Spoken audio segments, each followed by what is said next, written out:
हूं आपका दोस्त मोहित और आज की इस वीडियो में हम बात करेंगे कि अपने पशुओं की लेवटी को बढ़ाने के लिए अक्सर पशुपालकों का यह सवाल रहता है कि सर हम अपने पशुओं की लेवटी को बढ़ाना चाहते हैं, अपने पशुओं की आंचल गादी को विकसित करना चाहते हैं, अपने पशुओं के अडर का साइज बढ़ाना चाहते हैं।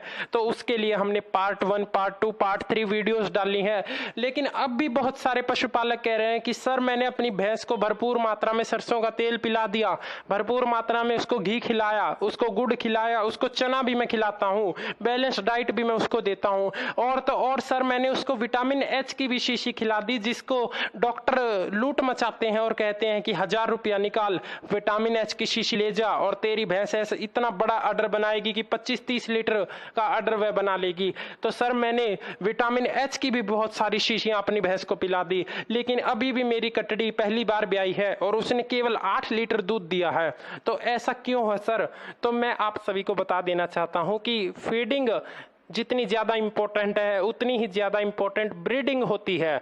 हाँ, मैंने बिल्कुल सही कहा। यदि आपका पशु है ही 8 लीटर दूध का तो आप उसको जो मर्जी खिला लो, आप उसको कोई 25-30 लीटर वाली भैंस खिला दोगे ना तो भी वह आपको 8 से 9 लीटर दूध नहीं निकाल कर दे सकती, आप कितना भी अच्छा उसकी मेंटेनेंस क्यों ना कर दें।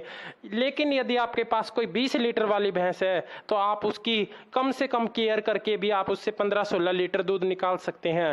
तो ब्रीडिंग पशु की सबसे ज्यादा इंपॉर्टेंट चीज होती है, यानी कि अच्छी नस्ल। यदि आपके पास अच्छी नस्ल है तो आप अच्छा दूध ले सकते हैं, वरना आप अपने आप को खड्डे की तरफ धकेल रहे हैं, आप अपने आप को कुएं में गिराने वाला काम कर रहे हैं। अक्सर पशुपालकों के फोन आते हैं, सर मेरी कटड़ी बहुत अच्छी है और सींग उसका बड़ा ही सुंदर है और पीठ पुट्ठा उसका बड़ा ही भारी भरकम है, सर उसका साइज एक बहुत बड़ी भैंस जितना है, मैं 4 साल की हो गई और पहली बार ब्याई है। तो मैं पूछता हूँ बताइए तकलीफ क्या है? तो वो कहते हैं सर तकलीफ यही है कि वो सुंदर तो बहुत है लेकिन दूध केवल 1 लीटर देती है।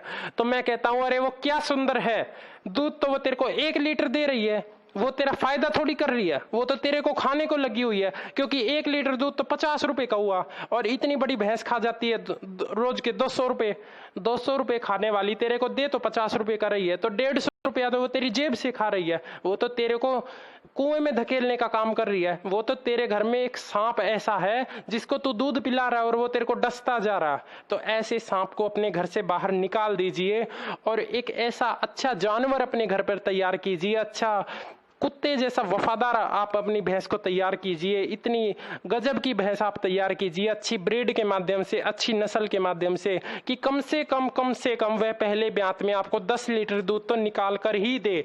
10 लीटर से भी यदि कोई भैंस नीचे रह जाती है पहले ब्यात में तो वह आपके लिए टोटली नुकसान का सौदा है और कुछ भी नहीं है। तो अपने पशुओं की आप फीडिंग के साथ साथ ब्रीडिंग पर भी ध्यान दीजिए। ब्रीडिंग के बिना फीडिंग का कोई मायना नहीं रह जाता।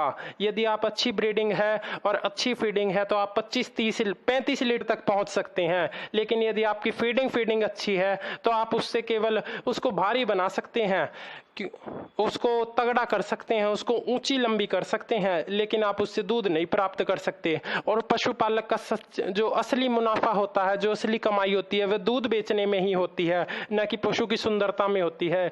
क्योंकि 4 दिन की चांदनी और उसके बाद अंधेरी रात आती है और वह अंधेरी रात एक पशुपालक को पूरी तरीके से खत्म करके चली जाती है। तो मेरी शुभेच्छाएं आपके साथ हैं, आप अपने पशुओं की ब्रीडिंग और फीडिंग दोनों पर अच्छे से ध्यान दीजिए।